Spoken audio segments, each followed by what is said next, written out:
അങ്ങനെ ഞാനുണ്ടാക്കിയ കൊച്ചിക്കോയ കുറച്ചായി ഇൻസ്റ്റാഗ്രാമിലും യൂട്യൂബിലൊക്കെ കാണുന്നു. അതിന് ഞാൻ ചെറുപഴം എടുത്തേക്കുന്നത്.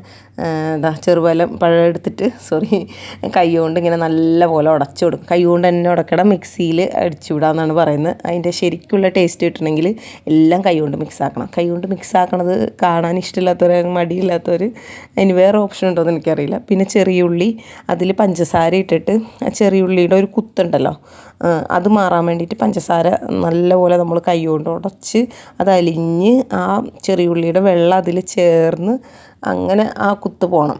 അതുപോലെ എടുക്കണം കേട്ടോ, അങ്ങനെ നല്ലപോലെ. എന്നിട്ട് അത് നമ്മൾ ഈ പഴം ഉടച്ച് വെച്ചേക്കണ പഴത്തിലേക്ക് ഇങ്ങനെ ഇട്ട് കൊടുക്കുക. ഒരു വിയേർഡ് കോമ്പിനേഷനായിട്ട് എനിക്ക് തോന്നി കേട്ടോ.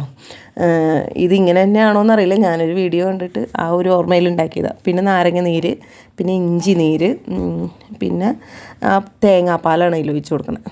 തേങ്ങാപ്പാൽ ഒഴിച്ച് കൊടുക്കുക. എന്നിട്ട് അത് നല്ലപോലെ മിക്സാക്കി എടുക്കുക. ഇതാണ് കൊച്ചിക്കോയയുടെ മിക്സ്. ഇത് ശരിക്കും കഴിക്കണത് അവിലിട്ടിട്ട് അവിലൊഴിച്ചിട്ടാണ് കഴിക്കുന്നത്. അവിൽ വെറുതെ ഒഴിച്ചിട്ടും കഴിക്കുന്നുണ്ട്, അവിൽ ജസ്റ്റ് ഒന്ന് വറുത്തിട്ട് അതിലൊഴിച്ചിട്ടും കഴിക്കുന്നുണ്ട് കേട്ടോ. നല്ല ടേസ്റ്റായിരുന്നു കേട്ടോ, ഒരു വെറൈറ്റി ടേസ്റ്റായിരുന്നു. ഒരു എരിവും പിന്നെ അവിലിൻ്റെ ഒരു ഇങ്ങനെ ഒരു കടിക്കണ ഒരു ക്രഞ്ചിനെസ് ഒക്കെ ഇല്ലേ, അതും പിന്നെ മധുരം, പിന്നെ തേങ്ങാപ്പാലിൻ്റെ ടേസ്റ്റ്, എരിവ്, ഒരു വെറൈറ്റി കോമ്പിനേഷനായിരുന്നു കേട്ടോ. ട്രൈ ചെയ്യാത്തവരൊന്ന് ട്രൈ ചെയ്ത് നോക്കണം. ഇത് പലതരത്തിലാക്കും. തേങ്ങാപ്പാലും നമ്മുടെ പശുവും പാലും ഒഴിച്ചിട്ടാക്കണം കണ്ടിട്ടുണ്ട്. അങ്ങനെ പല രീതിയിലാക്കും. ആക്കിയിട്ടുണ്ടെങ്കിൽ ഒന്ന് കമൻറ്റ് ചെയ്യണേ. ആക്കാത്തവർ ഇതുപോലെ ഒന്ന് ആക്കി നോക്കിയിട്ട് കമൻറ്റ് ചെയ്യണേ.